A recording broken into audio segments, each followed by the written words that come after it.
Hey folks, the Desert Artist here. I want to tell you about a couple things I found out about this desert gold here, especially when you're hard rocking mining and crushing. Now, I've got a crushing mill right here, as you can see. Now that hammers it down into a fine talcum-like consistency. Now this is dirt from Peg Ann's mine here that's been crushed. You can see it's talcumy, and when I go to pan it out, there's a lot of residual clays in it. As you can see, it's pretty hefty with clay, and I've rinsed it out once or twice already.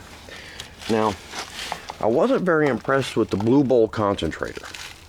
And the reason why I wasn't very impressed with the Blue Bowl concentrator is because, now, what's really interesting about this desert sand is, desert dirt, especially when you crush it into a pulverizing stage, that it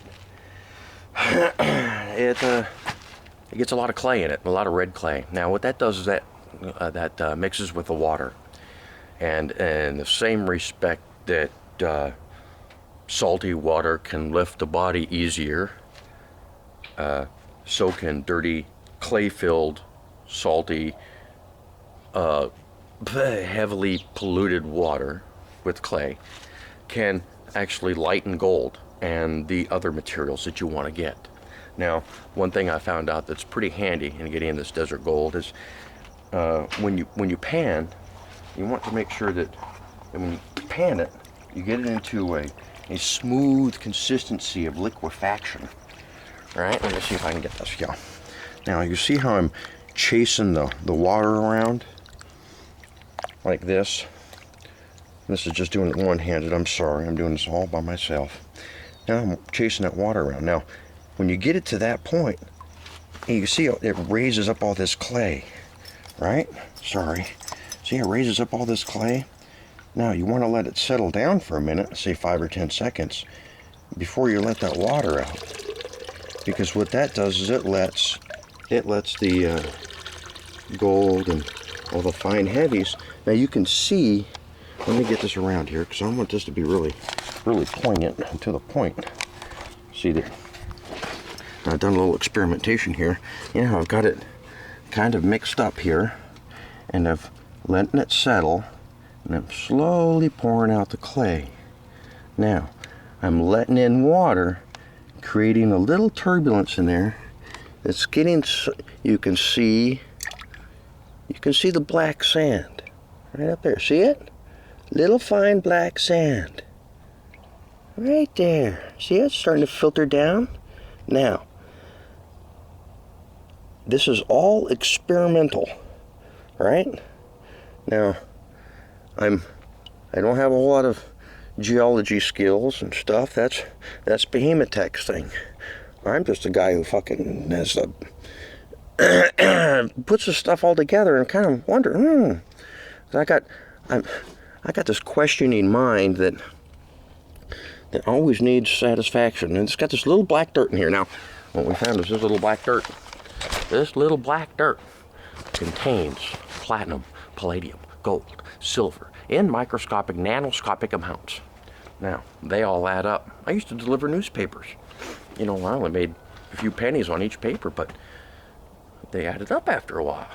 Now, after they add up for a while, well then they turn into quarters. Well, they add up real quick. So, in the same respect that this dirt here has gotten to the point where I've refined the panning down, I now see the usefulness in the Blue Bowl. Now, what the Blue Bowl does is when I put it in here, not only does it filter out the clays and the lighter crap material that I don't want, it provides for this secondary little bucket down here to catch those clays, providing for enough time for the precious metals to settle. Now I put my hand down here. Now there's stuff that's rolled out over the top. There's stuff that's been down on the bottom, but you can see right there that fine clay. Those are slimes. Now, you take those down, you pan them out, and you really carefully, you can get out green and black sand. Now, gold and copper run together. green sand, black sand does not necessarily mean you do not have any gold, or platinum, or palladium, or any amount of metal. Black sands are valuable. Don't throw them away. Melt them. Turn them into a bar. See what you can get. You might be surprised. This is a desert artist. I'm hoping to at least explain a little bit of what I want to be doing here, as refine as much as I can, get as much as I can out of little material as I can. And doing that, I think will be profitable. Just got to keep experimenting on how to work the sludge. Now, another thing I have planned, I have this felt here. Now, this felt came from a good friend of mine right here. This felt came from a good friend of mine. His name is Chuck Busby. He used to be the mayor here in Quartzsite. And after he died, his wife Myrna gave me a lot of his crafting stuff. Now, this felt here, I'm going to use as miner's moss. Now what I'm going to do is I'm going to line this over here. These are my drying racks. Now what I'm going to do is I'm going to line these right here. See how they're all metal and shapely? I'm going to line those with the felt. And I'm going to run my water that's all dirty and slimy and polluted, and I'm going to run it slowly at a slight angle down those metal bars, metal bracket shelves, whatever the hell they are. And and this, the porosity here, you can see what this stuff looks like, right? That's going to catch my fine gold.